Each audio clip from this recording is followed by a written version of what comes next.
Ukrainian president makes emotional plea to Congress for greater military aid. Petro Poroshenko asks U.S. to authorize military equipment for Ukrainian forces, and says one cannot win the war with blankets.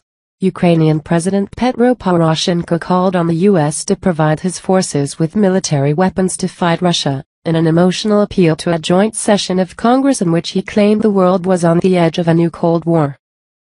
Ukrainian forces need more military equipment, both lethal and non-lethal. Urgently need, said Poroshenko, whose forces have currently only received non-lethal supplies from NATO. Blankets and night vision goggles are also important, but one cannot win the war with blankets, he added. Even more, we cannot keep the peace with blankets. The White House responded to the speech by issuing a fact sheet listing other U.S. assistance measures to the Ukraine such as economic aid, but has been reluctant to include weapons, fearing it could never bridge the Gulf in military capabilities with Russia and may trigger wider escalation. Nevertheless, Poroshenko's aggressive appeal for greater U.S. support was warmly received on Capitol Hill, where he received numerous standing ovations during an address lasting nearly an hour. The United States made a commitment that it would stand behind Ukraine's territorial integrity, and we hope that it will live up to that promise, he said, to loud applause. It is Europe and America's war too. It is a war for the free world, added Poroshenko.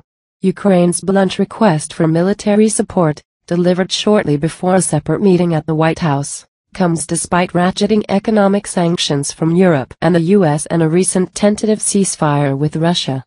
But the Ukrainian president said continued fighting since the ceasefire showed the ongoing threat not just to his country's territorial integrity but other neighbors such as Georgia and Moldova. The free world must stand its ground, he said, claiming it faced the worst security threat since the 1962 Cuban Missile Crisis and a choice between civilization and barbarism. Poroshenko also argued that a failure to uphold the Budapest Memorandum, a post-Cold War agreement to give up Ukrainian nuclear weapons in exchange for international guarantees of sovereignty, meant that Russia's subsequent invasion would hamper future arms control efforts. Ukraine, which gave up the third-largest nuclear potential in exchange for security assurance, instead was attacked by one of the countries that provided those assurances, Poroshenko told senators and congressmen gathered in the House of Representatives. Many things, including the effectiveness of the global non-proliferation system, will be put under a severe test, depending on the response of America, of the whole world, to this very simple question, he added.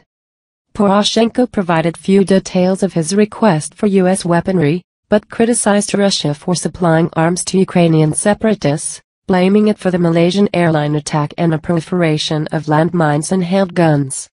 The act of pumping the region full of uncontrolled arms represents a policy of state-funded terrorism, and it needs to stop now, said the Ukrainian president. Whoever floods Europe with uncontrolled weapons put millions of lives at risk, he added.